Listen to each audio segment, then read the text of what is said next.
सात समुद्र की मसी करूं, लेखनी करूं बन राय, धरती का कागज करूं, गुरु गुण लिख्यो न जाए। अब एक कुत्ते की योनि में कितना कष्ट, और ऐसी कुत्ते ही की योनि मनवा के जीवन मनमाना आपको कई भोगने पड़ जा। फिर गधे की शरीर में आपको कितना कष्ट, और फिर बैल के शरीर में कितना कष्ट। नर से तीतू पशुआ की जय, गद्धा बैल बनाई, ये 56 भोग कहाँ मन बोरे है, कित कुरडी चुगने जाई।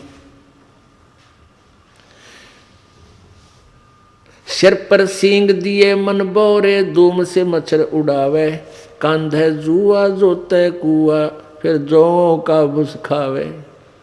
फिर पीछे तू खर की जगह, कुरडी चुगने जावे, टूटी कमर पजावे, चढ़े तेरा कागा मांस गिलावे। अपने आत्माओं, ये बातें जो परमात्मा ने स्वयं आकर के हमें सुनाई हैं, कही हैं, ये कोई बालक नहीं थे वो कि वैसे ही कह सुन गए, नहीं। इनके ऊपर आपने बहुत गहराई से सोचना पड़ेगा। क्या बताते हैं कि आदमी जो सत भक्ति नहीं करता तो फिर क्या होगा, सतगुरु नहीं मिलते। नर से तीतू पशुआ की जय, गद्धा बैल दीजय बैल बनाई, और 4 पैर जंगल में डोले, तेरा तो ना पेट भराई। ओए होए, अब हम मनुष्य हैं, और जब भी भूख लगती है खाना खा लेते हैं। बाहर सफ़र में है, रोक भाई गाड़ी, चाय पीवांगे, चाय बनवा लो, समोसे लिया भाई, बर्फी लिया, लड्डू लिया, हैं खूब खाए, टन हो गए, चल पड़े। और फिर भूख लगती, प्यास लगती है, समय पर पानी जल बाहर कर लेते हैं, अच्छा फिल्टर पानी पीने लग गया आजकल तो। यानी खूब सुविधा आपको प्राप्त है, क्योंकि आपके पुण्य हैं। इन पुण्यों को, वर्तमान में प्राप्त पुण्यों को, पूर्व जन्म के जो पुण्य हैं, इन कितना खराब कर, कितना सदुपयोग कर चाहे दुरुपयोग कर, ये तो सारे मिलेंगे तुझे। और यदि भविष्य की तैयारी नहीं की तो ये सुविधाएं तेरी छीन ली जाएंगी।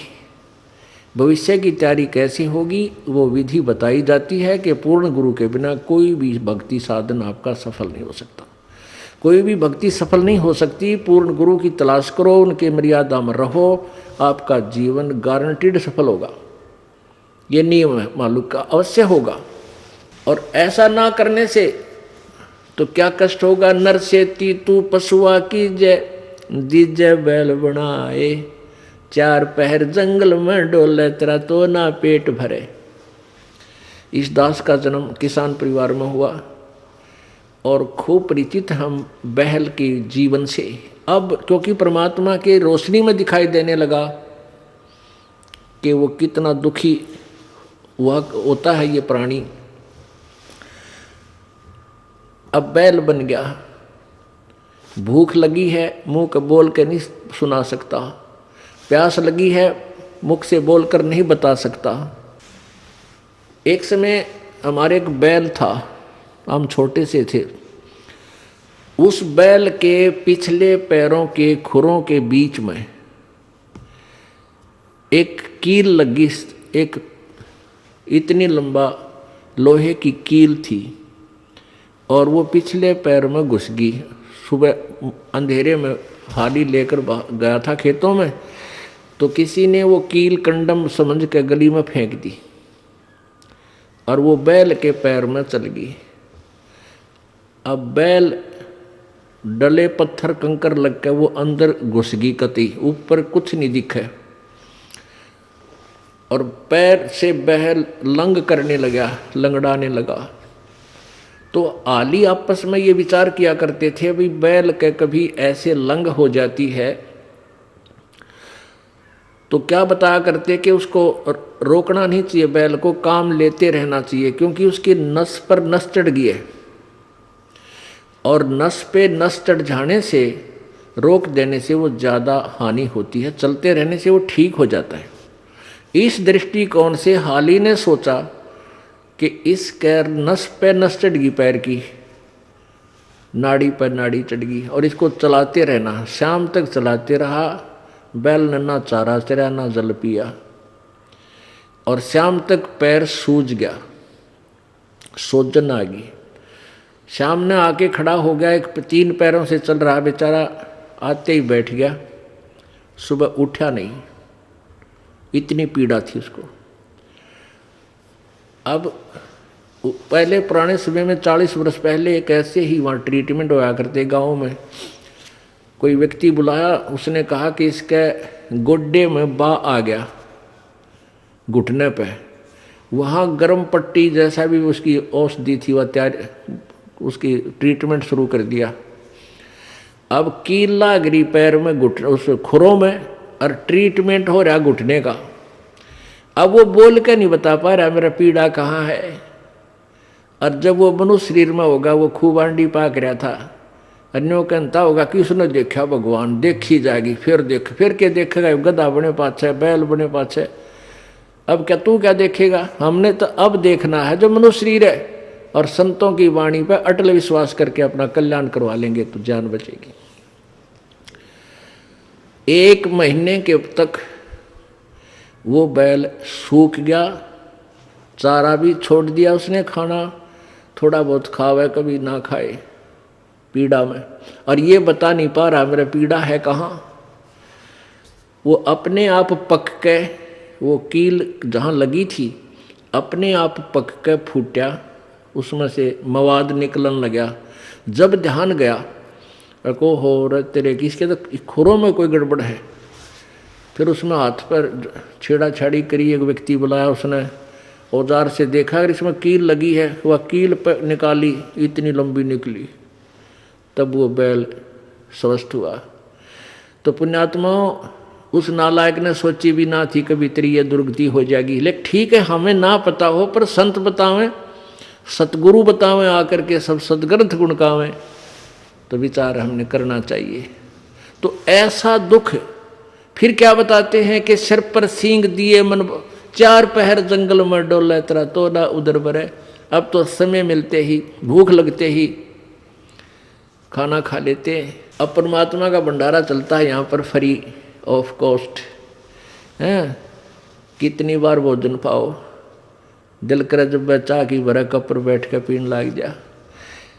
कहीं भी आप घर पे हो, भूख लगती है तभी कहते हो रोटी लाओ, खाना भूख लगी है, चाय बना लो, चाय पी ले, दूध लाओ हैं। और कोई त्यौहार है, ब्याह शादी है, लाडू बर्फी जलेबी खूब डट कर खाओ। लेकिन परमात्मा कहते हैं फिर इस भक्ति ना करने से, सदगुरु की शरण में ना जाने से, नर से तीतू पशुआ की जय, दीजे बैल बनाए, 4 पहर जंगल में डोले, तेरा तो ना पेट भराए। ओह, 4 पहर यानी सुबह से लेकर शाम तक, सुबह 6 बजे ले जाते थे, शाम को 6 बजे 12 घंटे खेत में रहेगा, तेरा तो पेट नहीं भरा, क्योंकि भूख लगी होगी। आसपास हरी भरी घास और खेती होगी जो उसका आहार है बैल का, लेकिन वो खा नहीं सकता, क्योंकि हाथ में लठ आली के मालिक के कड़म मारे, जाके चरने की चेष्टा करेगा तो खाने की। समय पर पानी मिलेगा 2 टाइम, मुश्किल से, प्यासा मर चाहे भूखा मर। पुण्यात्माओं, अब ये सतगुरु का गुण लिखने लग जाओ आप कितने। एक कुत्ते के जीवन को लिखो, फिर गधे के जीवन को लिखो, फिर बैल के जीवन में क्या क्या कष्ट आते हैं वो लिखो। और चीटी हाथी 84 लाख कहते हैं, इन सब से बाईपास निकाला मेरे सतगुरु ने। फिर क्या बताते हैं कि सिर पर सींग दिए मन बौरे, और दूम या पूछ होती है, पूछड़, इस पूछड़ ते मच्छर हटा। अब जैसे आज वर्तमान में तो बहुत सुविधा होगी, ये ऑल आउट लगा लेते हैं भाई, मच्छरदानी ला ली मच्छरों से बचने के लिए, और गर्मी से बचने के लिए पंखा, कूलर, एसी, पता नहीं कितनी व्यवस्था होगी आज। और परमात्मा बंदी छोड़ बताते हैं कि यदि तूने मालिक याद नहीं किया, सिर पे सींग दिए मन बौरे, और एक धूम तो मच्छर उड़ा। अब वो धूम है ना तेरी, वो तो तेरा कूलर, और वो इतना पंखा और वह मच्छरदानी, और एक आधे कर्महीन की वह दूम भी कट जाती है, कीड़े पड़ जाए उसमें, वह काटनी पड़े, वह रह जाती है फिर 8-9 इंच की। और फिर उसने ऐसे करता है बैठा बैठा, वो सुविधा भी छीन ली कर्महीन प्राणी की कि थोड़ी बहुत लंबी दूम होती तो मच्छर उठा लेता थोड़े बहुत। अब कर्महीन के वह दूम भी कट गई। तो जितने पाप करेंगे हम, उसी की एवरेज में, उसी की रेशो में, प्रत्येक योनि में उतना ही कष्ट। पहले तो गधा और ऊपर तो अंधा, तो कितने पाप किए होंगे उस प्राणी ने। फिर बैल और दूम कट गई, वो मच्छर भी ना हटा सकता, मक्खी भी ना उड़ा सकता, थोड़ी बहुत कुछ सहयोग था वो भी खत्म हुआ। तो पुण्यात्माओं, इनको घनी गहराई से सोचो और फिर भगवान और गुरु जी की तुलना करो कि हम कितना बाईपास चल रहे हैं। फिर क्या बताते हैं, कंध जुआ जोते कुआ, कंधों का भुस खावे। ओहो,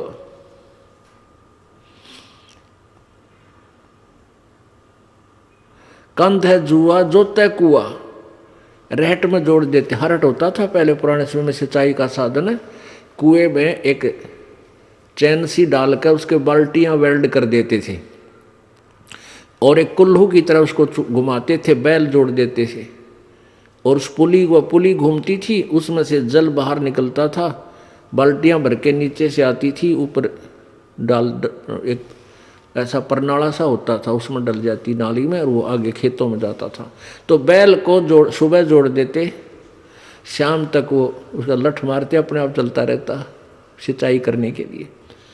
तो क्या बताते हैं, और फिर उसको भूख लगती तो उस समय, पुराने समय की बातें हैं, ये गेहूं का चारा नहीं था, जौ होया करते जौ, और जौ के भूस में इतने तीखे उनके पत्ते होते हैं, नोकेले से, तुस बोलते हैं उनको, कांटे से, और वो तूड़े में होते थे उस भूस में, और वो बैल खाता था। जौ के भूस को बैल जल्दी से खाएगा नहीं, वो तो जब खाएगा जब उसको ये दिख ले तेरी मृत्यु होगी, भूखा मर गया, तब उसको खाता है और कट्टे मुंह में चुभते हैं, अरे से मुंह करता है धीरे धीरे। हमने खूब देखा ऐसा। तो पुण्यात्माओं, वो दुख उस प्राणी ने कैसे ले लिया? क्योंकि सतगुरु शरण में नहीं गया। मनुष्य जब जीवन था वो भक्ति की को ना। तो ये सारी बातें याद आपको दिला करके आपके हृदय में परमात्मा की भक्ति प्रवेश करने योग्य बनाया जा रहा, ताकि आप दृढ़ता से, और डर के भय बिन भक्ति नहीं होती, और भय ज्ञान से होता है।